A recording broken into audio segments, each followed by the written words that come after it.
നമസ്കാരം കിഴക്കിൻ്റെ മറ്റൊരു വീഡിയോയിലേക്ക് എല്ലാവർക്കും സ്വാഗതം. 18/6/2025 വൈകുന്നേര സമയത്താണ് ഈ വീഡിയോ ചിത്രീകരിക്കുന്നത്. നമുക്കറിയാം, കഴിഞ്ഞ കുറച്ച് ദിവസങ്ങളായിട്ട് ഇസ്രായേലും ഇറാനും തമ്മിലുള്ള യുദ്ധം തുടർന്നു വരികയാണ്. ഈ വീഡിയോ ചിത്രീകരിക്കുന്ന സമയത്തും യുദ്ധം തുടർന്നുകൊണ്ടിരിക്കുകയാണ്. ഈ ഒരു പ്രത്യേക സാഹചര്യത്തിൽ ഇസ്രായേൽ ഗവൺമെൻറ്റും IDF ഹോം കമാൻഡും ഇസ്രായേലിലെ ജനജീവിതത്തിൽ അല്ലെങ്കിൽ പൊതുജന ജീവിതത്തിന്മേൽ ചില റെസ്ട്രിക്ഷനുകൾ ഏർപ്പാടാക്കിയിരുന്നു.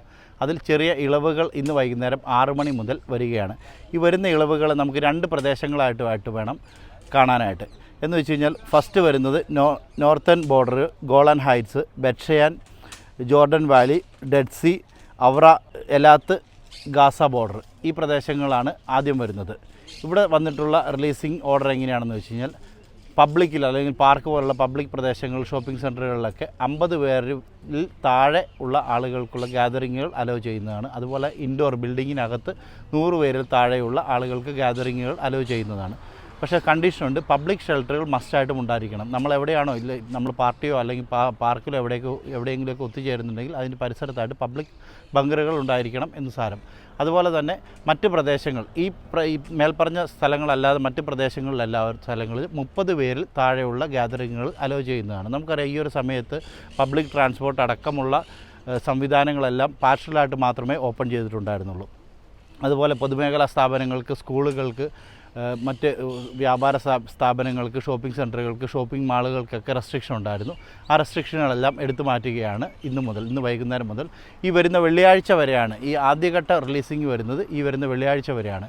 വെള്ളിയാഴ്ചയ്ക്ക് ശേഷം മറ്റുള്ള വേറെ എന്താണോ സ്ഥിതിഗതികളിൽ മാറ്റം വരികയാണ്, വീണ്ടും സമാധാനം പുനഃസ്ഥാപിക്കപ്പെടുകയാണെങ്കിൽ വീണ്ടും കുറച്ചുകൂടെ കൂടുതലായിട്ട് ഫുള്ളി ഓപ്പൺ ആവുന്ന രീതിയിലേക്ക് വരാൻ സാധ്യതയുണ്ട്.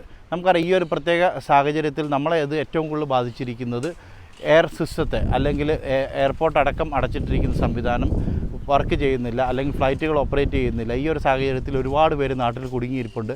റീ എൻട്രിയുടെ പ്രശ്നമുണ്ട് അവർക്ക്. അതുപോലെ തന്നെ എമർജൻസി ആയിട്ട് നാട്ടിൽ പോകാൻ നിൽക്കുന്ന ഒരുപാട് പേരുണ്ട്. അവർക്ക് നാട്ടിലോട്ട് പോകാൻ സാധിക്കുന്നില്ല.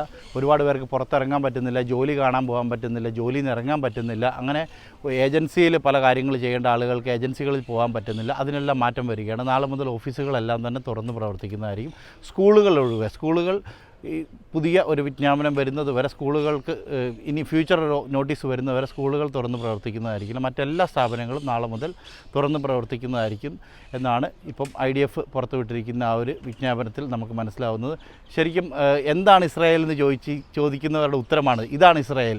ഇസ്രായേലിൻ്റെ സാധാരണ ജനജീവിതത്തിലേക്ക് ഇസ്രായേൽ തിരിച്ചു വരാൻ ഇത്ര fraction of minutes and seconds അല്ലെങ്കിൽ ദിവസങ്ങൾ മാത്രം മതി എന്നുള്ളതാണ് ഇസ്രായേലിൻ്റെ ഏറ്റവും വലിയ പ്രത്യേകത. അല്ലെങ്കിൽ ഇസ്രായേൽ ജനങ്ങൾക്ക് കൊടുക്കുന്ന ഗ്യാരണ്ടി ഇതാണ്. ഇത്രമേൽ പ്രശ്നങ്ങൾ നിലനിന്നിരുന്ന ഒരു സാഹചര്യത്തിൽ നിന്നും വളരെ പെട്ടെന്ന് തന്നെ അതെല്ലാം പഴയ അവസ്ഥയിലേക്ക് തിരിച്ചു വരുന്നൊരു കാഴ്ചയാണ് നമ്മൾ ഇസ്രായേലിൽ ഇപ്പോൾ കാണുന്നത്.